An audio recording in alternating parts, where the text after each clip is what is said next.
தமிழக வெற்றிக் கழகத்தின் கொள்கை பிரகடன முதல் மாநில மாநாடு அக்டோபர் 27ஆம் தேதி நடைபெறும் என்று அக்கட்சியின் தலைவர் விஜய் அறிவித்துள்ளார். தனது அறிக்கையில் விஜய் பேசியுள்ள அரசியல் என்ன விவரிக்கிறது இந்த செய்தி தொகுப்பு.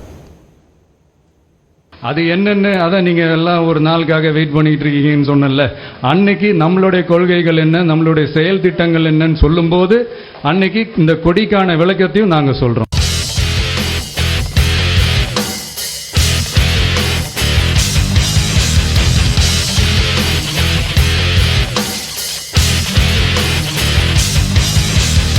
தமிழக வெற்றிக் கழகத்தின் கொடியை அறிமுகம் செய்த அன்று கூறியது போன்று முதல் மாநில மாநாட்டுக்கான தேதியை அறிவித்துள்ளார் அக்கட்சியின் தலைவர் விஜய்.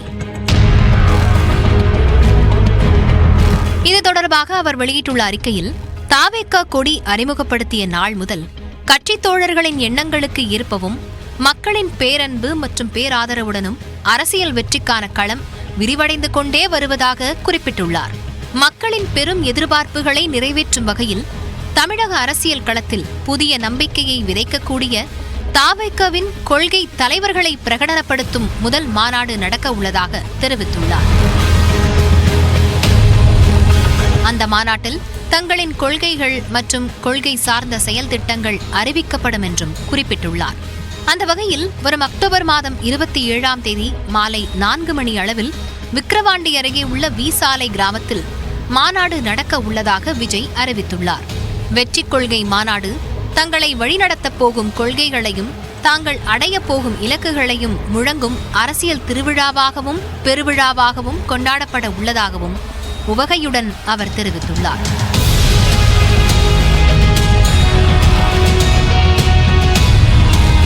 தமிழக மக்களின் மனங்களை தீர்க்கமாக வெல்லும் நோக்கில் அமைய உள்ள மாநாட்டிற்கான ஆயத்த பணிகள் ஏற்கனவே நடந்து வரும் நிலையில் அதற்கான களப்பணிகளும் தொடங்கப்பட உள்ளன என்பதையும் விஜய் பகிர்ந்துள்ளார். இந்த மாநாட்டிலிருந்து வலிமையான அரசியல் பெரும் பாதையை அமைப்போம் என்றும் சூளுரைத்துள்ளார்.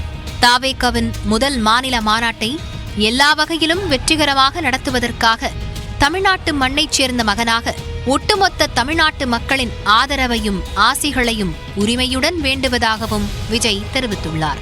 விரைவில் சந்திப்போம் என்றும் வாகை சூடுவோம் என்றும் கூறி தனது அறிக்கையை அவர் நிறைவு செய்துள்ளார். ஏற்கனவே செப்டம்பர் 23ஆம் தேதி தாவேகா மாநாடு நடக்கும் என கூறப்பட்டது. ஆனால் காவல்துறையிடம் அனுமதி பெற்றதில் ஏற்பட்ட தாமதத்தால் கால அவகாசத்தை கருத்தில் கொண்டு அக்டோபர் மாதத்துக்கு மாநாடு ஒத்திவைக்கப்பட்டுள்ளதாக தெரிவிக்கப்பட்டுள்ளது. தமிழக அரசியல் களத்தில் புதிய நம்பிக்கையை விதைக்கக்கூடிய தாவேகா என விஜய் குறிப்பிட்டுள்ள நிலையில், தேசியம், திராவிடம், தமிழ் தேசியம், இதில் எந்த வழியில் தாவேகா இயங்கப் போகிறது என்பதை மாநாட்டில் விஜய் அறிவிக்க உள்ளார். திமுகவின் அடுத்த தலைமுறை தலைவர்களுக்கு போட்டியாளராக பார்க்கப்படும் விஜய் அரசியல் வெற்றிக்கான தங்களின் களம் விரிவடைந்து கொண்டே வருவதாகவும் அறிக்கையில் குறிப்பிட்டுள்ளார். மாநாட்டுக்கு ஆளும் திமுக இடையூறு ஏற்படுத்தியதாக விமர்சனங்கள் எழுந்த நிலையில் அவர் இதனை தெரிவித்துள்ளார்.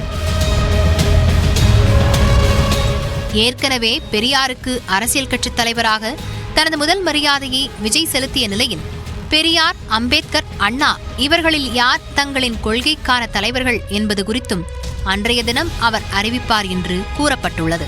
மாநாட்டுக்கு பிறகு விஜய் அரசியல் நிகழ்வுகளில் அதிகம் பங்கேற்பார் என கூறப்படும் நிலையில், அடுத்த ஆண்டு பிப்ரவரி மாதத்துக்கு பிறகு முழுவீச்சில் கட்சிப் பணிகளை கவனிப்பார் என்றும் தகவல்கள் தெரிவிக்கின்றன.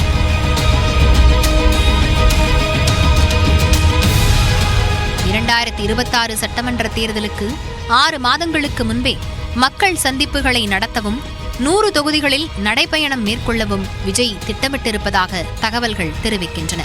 முதல் மாநில மாநாட்டை தொடர்ந்து மண்டல வாரியாக மாநாடுகளை நடத்தவும் தமிழக வெற்றிக் கழகம் திட்டமிட்டுள்ளது.